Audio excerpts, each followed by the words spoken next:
गरम रसोई। एक तो ये मूसलाधार बारिश भी बंद नहीं हो रही। चल गुनगुन, जल्दी से पोएम सुना। स्कूल नहीं जाते इसका मतलब ये नहीं तो छुट्टियों में पढ़ाई छोड़ देगी। अरे मम्मी, आती है मुझे। आती है तो सुना दे।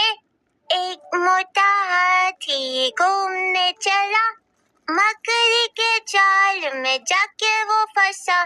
जाल को देखा, देख के डरा, दूसरे हाथी को इशारे से बुलाया, इधर आ इधर आ इधर आ। कितना फनी है ये। झूठ तो मैं बोलती नहीं, बचपन में मैं भी यही पोएम गाया करती थी। सुनिए, बारिश और तेज हो जाएगी। आप मुझे 1 प्लेट चाय, पकौड़े और 2 प्याज के पराठे आम के अचार के साथ पैक कर दीजिए और चाय यही पिला दीजिए। जी अभी करते हैं। तब तीनों बहुएं अपने घर से निकलकर ढाबे में आती हैं, जहां ग्राहक उनके ढाबे में इंतजार करते हैं और वो अपनी रसोई में गर्मा गर्म खाना तैयार करने लगती हैं। एक बहू चाय बनाती है, दूसरी बहू पकौड़े और शांति है तीसरी बहू, जो कि गर्मा गर्म पराठे बनाकर परोसती है। ये लीजिए भाई साहब, खाने का मजा लीजिए। आहा, मूसलाधार बारिश और उसमें ये अदरक वाली चाय और पकौड़े, भाई मजा आ गया। तीनों बहुएं ढाबे में झमाझम बारिश में अपने ग्राहकों को देखकर बहुत खुश होती हैं। वो भी क्या दिन थे ना मेघा, बरखा, जब हमारे पास कभी कुछ भी नहीं था। उस बाढ़ और मूसलाधार बारिश में हमने अपना सब कुछ गवा दिया। हाँ दीदी, और हमें ये तक नहीं पता था कि हम आगे की जिंदगी कैसे जीने वाले हैं। झूठ तो मैं बोलती नहीं, हमारे हालात इतने खराब थे, न रहने का ठिकाना न खाने पीने का। बदतर हालातों से संघर्ष करके हम आगे बढ़े और आज इस मुकाम पर पहुंच गए। सो तो है। अरे बहन जी, जरा 1 कप चाय और समोसे तीखी चटनी के साथ देना। आपके हाथों में जादू है। आप तीनों की रसोई का गर्मा गर्म खाना खाकर मजा आ जाता है। तभी आप हमारे रेगुलर कस्टमर बन गए। ग्राहक बारिश में गर्मा गर्म खाना खाकर अपने मन को आनंदित करते हैं, लेकिन तीनों बहुओं के अतीत में ऐसा भी क्या हुआ था जिनकी वजह से उन्हें अपनी पुरानी जगह छोड़कर यहाँ आना पड़ा और वो इस मुकाम पर पहुंच गए कि लोग उनकी तारीफ करते थकते नहीं हैं। आखिर कैसे बनी तीनों बहुओं की बारिश में गर्मा गर्म रसोई?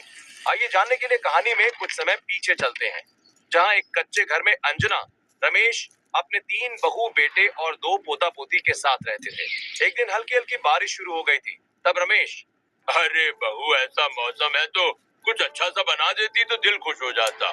कुछ चटपटा खाने का मन कर रहा है, वो भी गर्मा गर्म। हाँ बहू, कुछ गर्मा गर्म बना दे, क्योंकि हल्की फुल्की ठंडी लग रही है। पापा जी, सिर्फ कुछ आलू और आटा ही है घर में, और कुछ नहीं है। झूठ तो मैं बोलती नहीं माँ जी, पापा जी, लेकिन इससे कुछ नहीं बन पाएगा। घर में राशन बहुत कम है, आलू तो बिल्कुल नहीं है। मैं अपने आलू नहीं दूंगी, मुझे इनके पकौड़े बनाकर खाने हैं। चाची, आप झूठ क्यों बोल रहे हो? ये तो रहे आलू टोकरी के अंदर। हे भगवान, बहू तेरा झूठ बोलना कभी बंद होगा या नहीं? माँ जी, वो तो मैं बस। माँ जी, पापा जी, मैं आलू के पराठे और चाय बना देती हूँ, यही सही रहेगा। हाँ ये ठीक रहेगा, मैं फटाफट आलू उबाल देती हूँ। झूठ तो मैं बोलती नहीं, अभी अपना आलू का पराठा बनाकर खाएंगे। फिर दोनों बहुएं कुछ ही देर में फटाफट आलू का पराठा और अदरक की चाय बना देती हैं, जबकि मेघा काम से बचने के लिए बच्चों को पढ़ाती है। बस चाची, अब और नहीं पढ़ना, बहुत भूख लग रही है। हाँ मम्मी, बहुत भूख लग रही है। आहा, क्या खुशबू आ रही है खाने की। ये लीजिए पापा जी, मम्मी जी, और बच्चों तुम भी खा लो। हाँ माँ, बहुत गरम गरम है। फू फू। हाँ चलो, मजा आया ना। वाह वाह वाह, बहू, गर्मा गर्म पराठे, आम का अचार और चाय, मजा आ गया। ये तो तू रोज बनाकर खिलाएगी तब भी मैं खुशी खुशी खा लूंगा। हाँ, ये है ही ऐसी चीज, पापा जी की कोई भी खा जाएगा। सब लोग बारिश में गर्मा गर्म आलू का पराठा खाकर मजा लेते हैं। इतने में तीनों बेटे भी बारिश में भीगते हुए शाम को घर आ जाते हैं कि घर के पास आते ही कीचड़ में गिर पड़ते हैं। तो पड़ोसन कौशल्या हंसने लगती है। दिखाई नहीं देता तुम तीनों लोगों को कि बारिश हो रही है? तो ध्यान से पैर रख कर चलो। तुम तीनों के तीनों आग के अंधे हो क्या? बस करिए आंटी, अगर आपका कोटा अभी भी पूरा नहीं हुआ तो हमें बता दीजिए। भाई, हम गंदे हो चुके हैं, उनके मुंह लगने से अच्छा है हम अपने घर में जाएं। गरीब कहीं के, जाओ जाके अपने कपड़े साफ कर लो। न जाने तुम्हारे घर में आज खाने के लिए कुछ है भी या नहीं। पड़ोसन कौशल्या उनकी गरीबी को देख हमेशा उनका मजाक बनाती रहती थी। तीनों भाई अपने कपड़े बदल लेते हैं, तभी रेडियो पर अलर्ट जारी होता है। आज की सबसे बड़ी मुख्य खबर, रामनगर में नदी के किनारे रहने वाले लोगों को आगाह किया जाता है और एक रेड अलर्ट जारी किया जाता है कि कभी भी किसी वक्त बाढ़ आने की आशंका है। आप जितना जल्दी हो सके वहां से सावधानी से निकल जाइए। शुभ रात्रि। रेड अलर्ट क्या होता है मम्मी पापा? झूठ तो मैं बोलती नहीं, लेकिन माँ जी पापा जी, ऐसी खबर सुनने के बाद हमें नहीं लगता हम पर टाइम है, हमें यहाँ से निकल जाना चाहिए। अरे कुछ नहीं होगा, चिंता मत करो। और वैसे भी बारिश हो रही है, रात में कहाँ जाएंगे हम लोग? कल सुबह जल्दी सामान उठाकर देख लेंगे कि कहाँ जाना है कहाँ नहीं। क्या पता बाढ़ आए ही ना। अच्छी बात है ना, हमें अपना घर खाली नहीं करना पड़ेगा। आप सही कह रही है माँ जी कि हमें रात में कहीं नहीं जाना चाहिए, लेकिन सावधानी का समाचार हमें मिल चुका है और खतरा भी टला नहीं है, हमें निकलना ही होगा। माँ जी, वक्त आ गया है कि हम अपना जरूरी सामान बांध ले। हाँ बच्चों, हमें यहाँ से जाना ही होगा। तब तीनों बहुएं जरूरी खाने पीने का सामान, छोटा मोटा अनाज पोटली में बांध लेती हैं और कपड़े वगैरह भी। और वो सभी लोग सामान बांधकर सो रहे होते हैं, पर बारिश बंद होने का नाम ही नहीं लेती है और अब घर में भी टपकन शुरू हो जाती है। एक तो वैसे ही बारिश से हम लोग परेशान हैं, ऊपर से हमारे कच्चे घर में भी इस बारिश के पानी का आना शुरू हो गया है। मैं तो परेशान हो चुका हूँ, हर तरफ बारिश ही बारिश। वैसे मैंने यहाँ पर बर्तन लगा दिया है, बारिश का पानी इधर उधर नहीं जाएगा। जितना जल्दी सोकर हम जल्दी उठकर यहाँ से चले जाएंगे उतना ही सही रहेगा हमारे लिए। हाँ बिल्कुल सही कहा। पानी का बर्तन रखने के बाद वो लोग सो जाते हैं। तभी सुबह 4 बजे फिर से हेलीकॉप्टर से अलर्ट जारी होने लगता है। जितने लोग सो रहे होते हैं वो आवाज सुनकर उठकर भागने लगते हैं। साथ ही मौसम खराब होने की वजह से येलो अलर्ट भी जारी कर दिया जाता है। भयंकर हवा चलती है। अरे उठ जाओ बच्चों, उठ जाओ, हमें इसी वक्त घर खाली करना होगा। बाहर मौसम बहुत खराब है, कभी भी बाढ़ आ सकती है। उठ जाओ। पापा नींद आ रही है, नहीं उठना।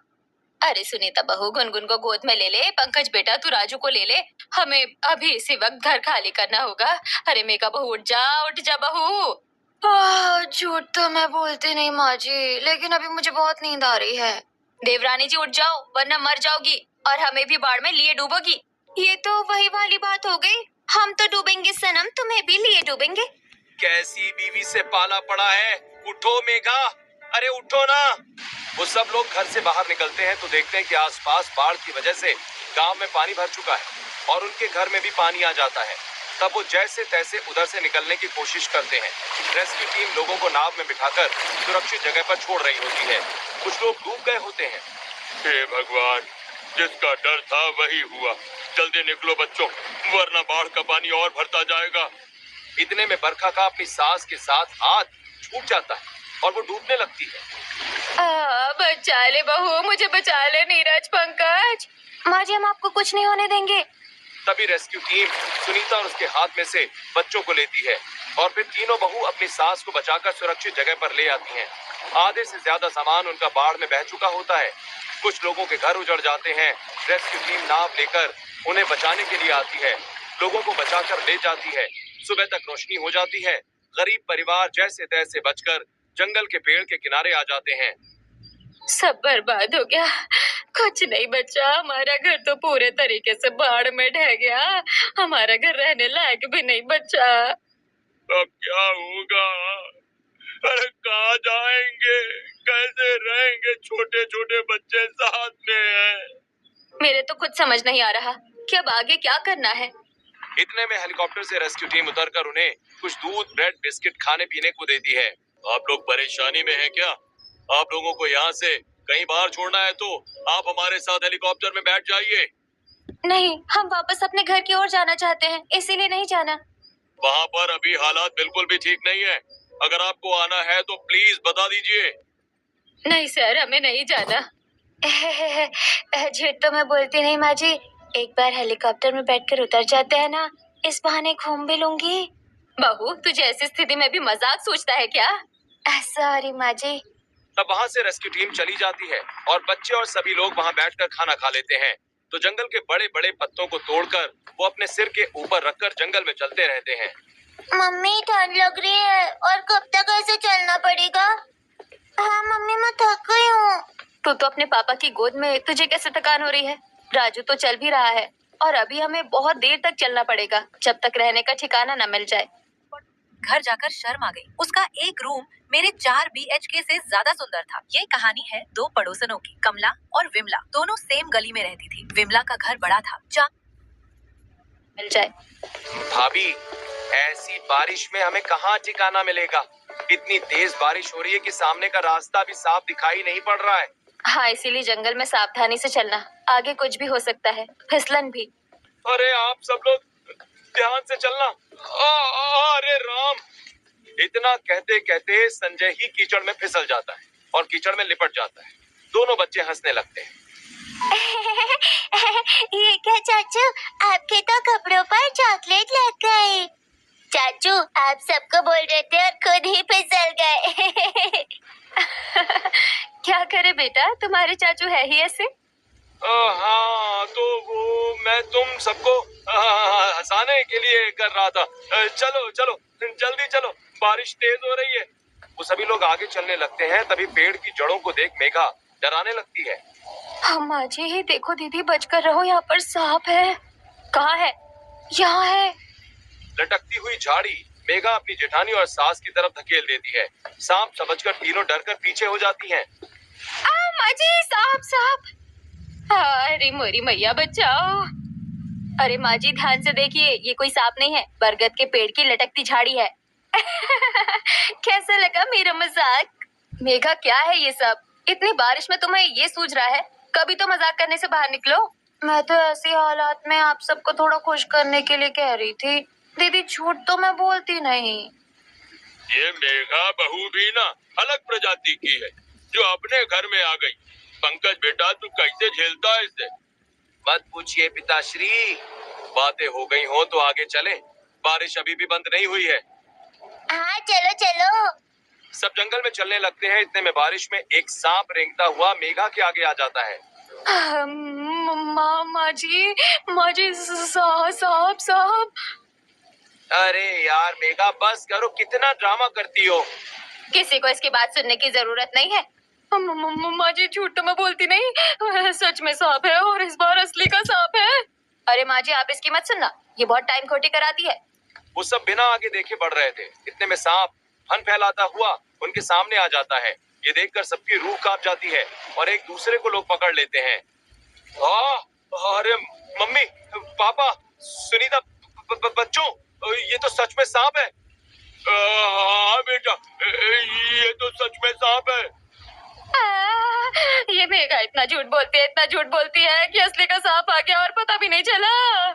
देख लिया दीदी, आपकी झूठ बोलने का नतीजा। जब देखो कहती रहती हो, झूठ तो मैं बोलती नहीं, झूठ तो मैं बोलती नहीं।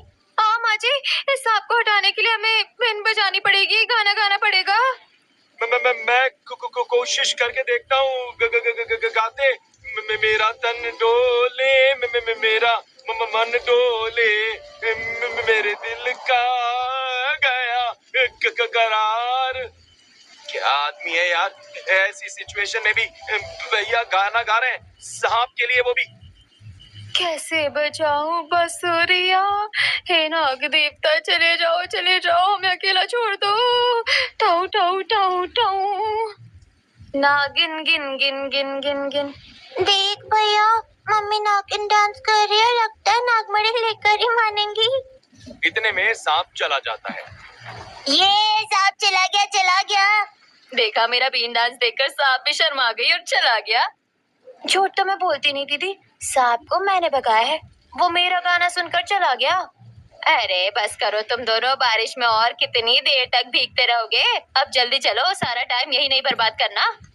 हाँ, अंजना सही कह रही है, चलो। वो सब आगे बढ़ते रहते हैं। तब जंगल में एक बड़े से पेड़ के नीचे बैठ जाते हैं तो एक रोड सी आ जाती है। पिताजी, यहाँ दूर दूर तक कोई भी दुकान और व्यवस्था नहीं है। यहाँ से बाहर जाकर कोई फायदा नहीं है। पापा जी, देवर जी सही कह रहे हैं, हमें यही रहकर अब घर बना लेना चाहिए। इसके अलावा और हम कर भी क्या सकते हैं? कम से कम जंगल में हमें लकड़ियां तो मिल जाएंगी। हाँ, बहू सही कह रही है, रोड से 100 मीटर की दूरी पर वो जो खाली जगह थी, वहीं पर अपना घर बना लेते हैं। वहाँ पर कुछ अच्छे पत्थर भी देखे हैं मैंने। हाँ माँ, मैंने भी देखे थे। ओहो, बच्चों के कपड़े गीले हो गए, बदलने हैं देवर जी। थोड़ा आग जलाने की कोशिश कीजिए, हम सब भी सूख जाएंगे, वरना हम सब भी बीमार पड़ जाएंगे। मैं लकड़ियां लेकर आता हूँ भाभी, लेकिन अभी बारिश की वजह से लकड़ियां तो भीगी होंगी। फिर भी कुछ ही देर में बारिश बंद हो जाती है, धूप निकल आती है, जिसके बाद संजय भी आग जला देता है और हर कोई अपने कपड़े को सुखाने लगता है। वहीं बहुएं भी जंगल से बड़े बड़े 4-5 बांस के डंडे इकट्ठा कर लेती हैं। मैं तो यही लाने में थक गई दीदी। कुछ काम थोड़ी करती हो तुम बरखा। वो तो दिख रहा है कौन ज्यादा काम करता है। दरअसल मेघा के हाथ में एक हल्का बांस होता है और दोनों बहुओं के हाथ में बड़े बड़े ज्यादा बांस होते हैं। मम्मी, क्या हम इस जंगल में रहने वाले हैं? हाँ बेटा, यही हमारा घर होगा। अभी कुछ भी नहीं है, लेकिन हम सब मेहनत करके नया घर बना लेंगे। तीनों बेटे मिट्टी और पत्थर जमा करते हैं। बहुएं जंगल से लकड़ियां काट कर लाती हैं। अंजना उसकी मदद करवाती है। बच्चे साइड में बैठे होते हैं। अजी, आपको यकीन तो है ना इस तरीके से हम दीवार बना सकते हैं? हाँ अंजना, मैंने सालों पहले ऐसा काम किया था, लेकिन उसके बाद मेरे तीनों बेटे बड़े हो गए और सब कुछ संभालने वालों पर आज मेरे परिवार को मेरी जरूरत है। तीनों बहुएं पसीने में भीग जाती हैं। रमेश शाम तक एक दीवार खड़ी कर देता है। पापा जी, आपने तो मिट्टी के सहारे ईंटों को सही से जमा दिया है। हाँ बहू, पुराने जमाने में ऐसे भी घर बनते थे। शाम तक रमेश उस दीवार को खड़ी कर देता है, लेकिन कुछ देर के बाद इतनी मूसलाधार बारिश होती है और वो लोग बच जाते हैं। भगवान का लाख लाख शुक्र है कि हम में से किसी को कुछ नहीं हुआ, वरना लेने के देने पड़ जाते। झूठ तो मैं बोलती नहीं मम्मी जी। पापा जी, दीवार गिरी है लेकिन हमारी मेहनत नहीं गिरी। आज तो रात हो गई है, लेकिन कल हम इसे दोबारा शुरू करेंगे। माँ, भूख लग रही है। बेटा, अभी तो वो बचे हुए बिस्कुट है, वही खा लो। अरे बहू, उन्होंने दूध का पैकेट भी तो दिया था ना, चाय बन सकती है क्या बेटा? हाँ पापा जी, मैं थोड़ा बहुत तो घर से सामान लाई थी, मैं चाय बना लेती हूँ। ये कहकर एक पेड़ के नीचे चूल्हा बनाकर सुनीता चाय बना देती है। तो सब लोग चाय बिस्किट का नाश्ता कर लेते हैं और जहाँ आसपास रात में कोई जंगली जानवर ना हो, वहीं पर सो जाते हैं। सुबह होती है। सुनीता, पेट में बहुत जोर की भूख लगी है यार। कल रात को तो चाय बिस्कुट से काम चला लिया, लेकिन अब तो कुछ खाना ही चाहिए। बहू, हम बड़ों का ये हाल है तो सोचो बच्चों को कितनी भूख लग रही होगी। कल तो पूरा दिन बस इस दूध बिस्किट पर ही निकल गया। झूठ तो मैं बोलती नहीं दीदी, भूख तो अब मुझे भी लगी है। बहू, इतना बड़ा जंगल है, यहाँ में कुछ न कुछ खाने के लिए तो मिल ही जाएगा। ढूंढने पर तो भगवान भी मिल जाते हैं, तो यहाँ से हमें कोई फूल पत्ती तो खाने को मिल ही जाएगी। माँ जी, हम तीनों अपनी रसोई को बहुत याद कर रहे हैं। हम यहाँ पर अपनी रसोई बनाना चाहते हैं, जिसमें बारिश में बैठकर गर्मा गर्म खाना खाएं। सही होगा बरखा, चलो हम अपना घर और रसोई दोनों बनाना शुरू करते हैं। पर उससे पहले हमें जंगल में जाना होगा। माँ जी, आप भी चल रही है ना? हाँ बच्चों, तुम दादा पापा चाचू के साथ रहो। हाँ, हम देख लेंगे बच्चों को, आप निश्चिंत रहिए। तब घर के जेंट्स लोग दोबारा घर बनाने में जुट जाते हैं। दूसरा भाई लकड़ी और पिता पत्थर और मिट्टी के मिश्रण से दीवार खड़ी करने लगते हैं और तीनों बहुएं और सास जंगल में चले जाते हैं और खाने की चीजें ढूंढते हैं। तभी सास को महुआ के फूल दिखते हैं। एक चीज तो मिल गई, इसका आटा भी बन सकता है पीसकर और हलवा भी, इसलिए बहुत ज्यादा तोड़ लेना। हमें तो कोई खबर भी नहीं है इसके बारे में, लेकिन मन की अभी तक कोई और अच्छी चीज नहीं मिली। तब तीनों बहुएं महुआ के फूल तोड़कर झोली में डालने लगती हैं। इतने में अंजना को अरबी के पत्ते दिखाई पड़ते हैं। देख बहू, तू बोल रही थी कि कुछ भी नहीं मिल रहा और हमें एक और चीज मिल गई। अब तो बारिश में पकौड़े बनाकर खाएंगे अरबी के पत्तों के। झूठ तो मैं बोलती नहीं माँ जी, मेरी माँ ने भी ये मुझे बचपन में बनाकर बहुत खिलाए हैं। हाँ बहू, ये बहुत स्वादिष्ट होता है।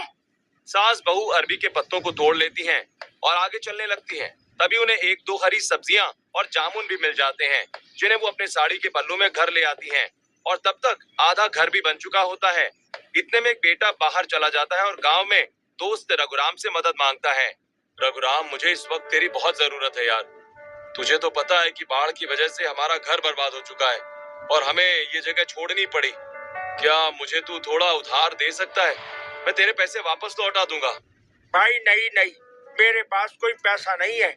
मुझे खुद अपने घर में जरूरत है। तू यहाँ से जा। अरे रघुराम, थोड़ी सी मदद कर दे यार, मुझे घर पर राशन ले जाना है। अरे तुझे हिंदी समझ नहीं आती क्या? जाना यहाँ से। एक तरफ पति संघर्ष कर रहे थे, दूसरी तरफ तीनों बहुएं। क्या वो चुनौती पार करके अपनी गर्मा गर्म रसोई बना पाएंगी? कमेंट करके हमें जरूर बताएं। हाँ, और अपना घर बनाकर ही रहेंगे। नीरज हताश लौटता है और एक दुकान वाले से हाथ पांव जोड़कर बहुत विनती के बाद उसे 500 का उधार राशन मिल जाता है, जिससे वो आटा दाल चावल दूध बेसन लिए जंगल पहुंचता है। तीनों सास बहुएं भी जंगल से लौट आती हैं और तब तक उनका घर भी बन जाता है। अरे वाह पापा जी, संजय आपने मिलकर घर बना दिया। हाँ बरखा, कल तक बारिश नहीं आई, हमने अपना घर बना लिया। अब हम आज इसी के नीचे सोएंगे। तू अगर मेरी, ये हवाएं तेरी, तू अगर मेरी, सोएंगे। लो बाबा, और मिट्टी लो। हाँ, ये लगा दी मिट्टी यहाँ पर। अब इस जगह को भी भर दिया। हमारा घर तैयार है। अजी आखिर आपने कर दिखाया, लेकिन हम अपनी रसोई अलग से अंदर बनाना चाहते थे, पर अब कोई बात नहीं, रसोई बाद में बना लेंगे। तीनों बहुएं बने हुए घर के अंदर ही चूल्हे पर अरबी के पत्तों के पकौड़े, चाय बनाने लगती हैं। गीली लकड़ी की वजह से घर में धुआं धुआं भर जाता है। बच्चे खांसने लगते हैं। मम्मी, धुआं भर गया। अरे मम्मी। इसलिए मैं बोल रही थी अलग रसोई बना लेते हैं। बन जाएगी बहू, टेंशन मत ले, निकल गया अब धुआं। कुछ ही देर में चाय पकौड़े बन जाते हैं और बारिश होने लगती है। वहीं सास भी महुआ के फूल को अंदर ही सुखाने के लिए छोड़ देती है।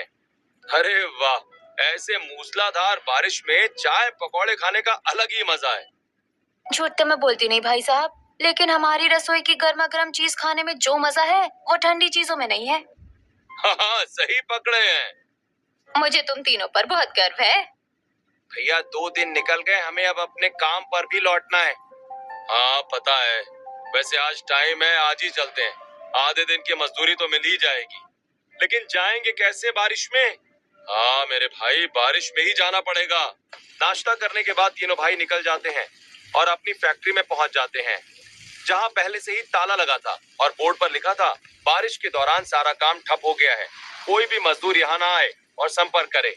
ये क्या हो गया भैया, अब मजदूरी करने कहाँ जाएंगे? बारिश की वजह से फैक्ट्री बंद हो गई और हमारे पास जो पैसे थे वो भी खत्म हो चुके हैं। हमें मालिक से बात करनी होगी। तभी नीरज पास के किसी दुकान वाले से अपने मालिक को फोन करने के लिए कहता है। तब उसका मालिक काम पर आने से साफ मना कर देता है और 2 घंटे तक उनको इंतजार करवाने के बाद हाथ में बकाया पैसे दे जाता है। भैया, एक मुसीबत कम थी कि दूसरी भी आ गई। ना अब नौकरी रही ना घर, हम अपने घर को कैसे पालेंगे? हमें नौकरी भी देखनी पड़ेगी और ये 100-200 से तो खर्चा चलने वाला नहीं है। तू बिल्कुल सही कह रहा है पंकज। एक तरफ तीनों पति नए काम की तलाश कर रहे होते हैं, तो वहीं तीनों बहुएं टीन, बांस और घास के सहारे एक अलग से रसोई बना लेती हैं और वहां पर अपनी रसोई का सामान सजा लेती हैं। जंगल में कुछ बेल और पौधे भी थे, जिससे वो अपनी रसोई को और घर को दोनों को सजा लेती हैं। फिर जंगल से उन्हें बेर, मशरूम, जामुन, पत्तेदार हरी सब्जियां मिल जाती हैं। दीदी, जंगल से पालक के पत्ते मिले हैं और दोनों की अलग अलग भुजिया बना ले। हाँ ये सही रहेगा, और गर्मा गर्म रोटी भी, और बहू चाय भी बना लेती। ठीक है माँ जी, वैसे जो भी बोलो माँ जी, हमारी ये रसोई अच्छी लग रही है ना? जो खाने पीने के पौधे थे उन्हें जड़ समेत यहाँ पर लगा लिए हैं, अब यही से ही तोड़ लेंगे। तब तीनों बहुएं मिलकर खाना बना लेती हैं। मेघा को सलाद काटने के लिए बोला जाता है, लेकिन वो करती ही नहीं है। मेघा, जरा सलाद देना, पापा जी को खाना देना है। हाँ देती हूँ। अरे सलाद कहाँ गया? मैंने तो अभी यही काट कर रखा था। जब दीदी आपने कुछ काटा ही नहीं तो क्यों बोल रही हो? ये लो, मैंने काट दिया। हाँ, झूठ तो मैं बोलती नहीं बरखा, लेकिन आजकल तुम बहुत झूठ बोलने लग गई हो। ये सलाद मैंने काटा है।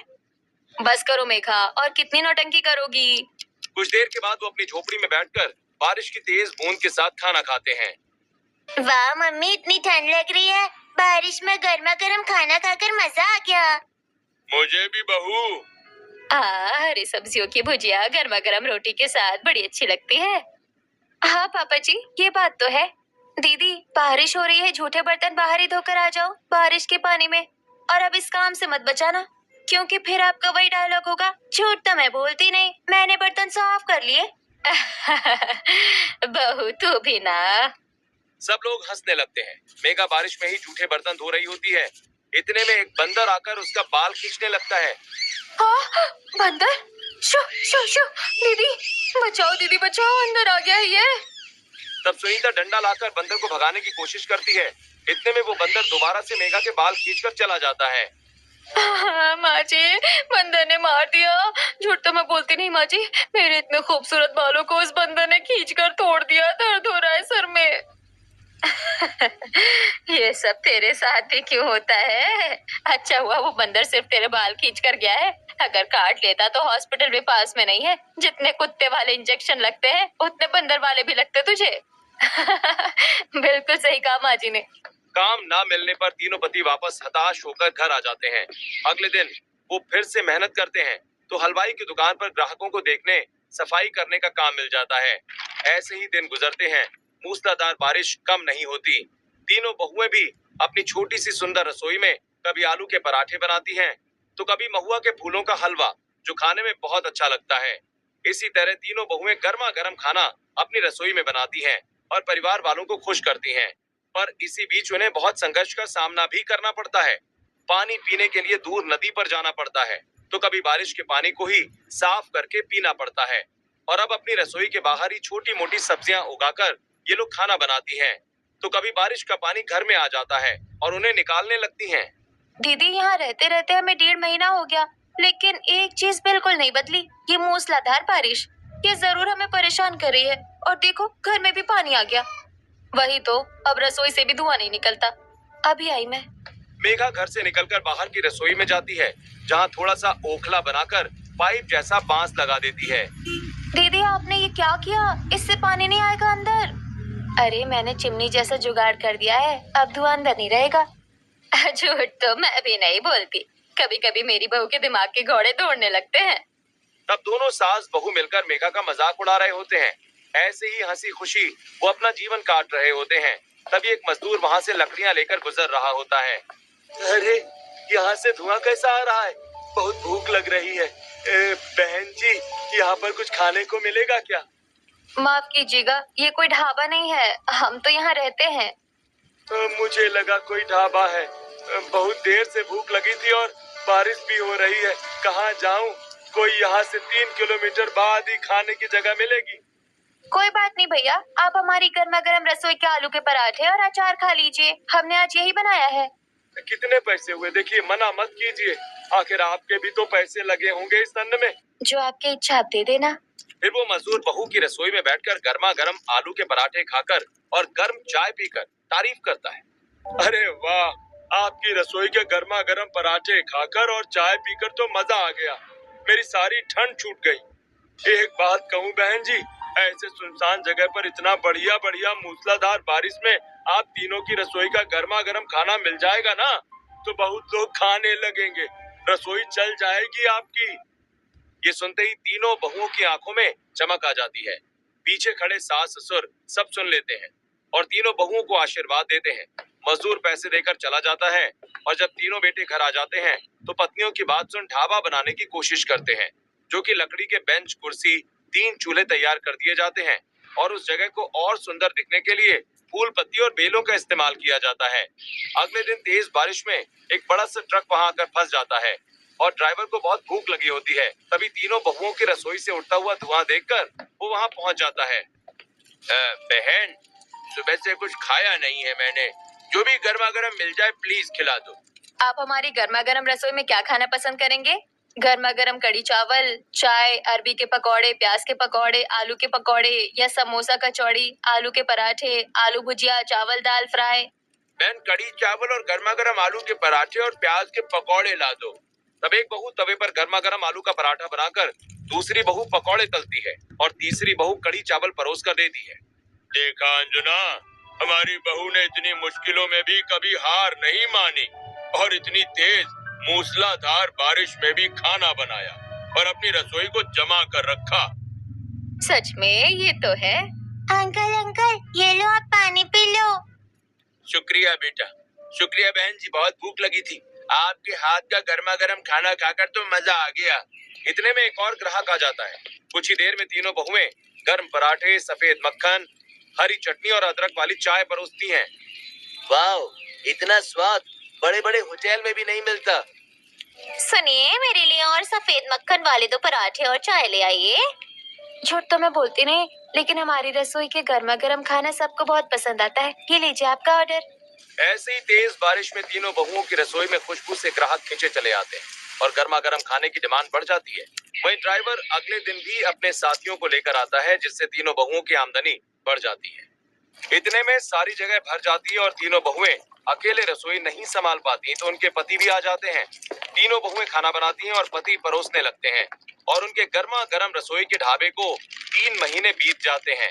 बारिश में सब लोग वहां जाकर खाना पसंद करते हैं और अब तो उनका ढाबा पहले से भी ज्यादा अच्छा दिखने लगता है और वो अपना पक्का घर भी बनवा लेते हैं। सच में वो भी क्या दिन थे ना मेघा, बरखा, जब हमारे पास कभी कुछ भी नहीं था। उस बाढ़ और मूसलाधार बारिश में हमने अपना सब कुछ गवा दिया।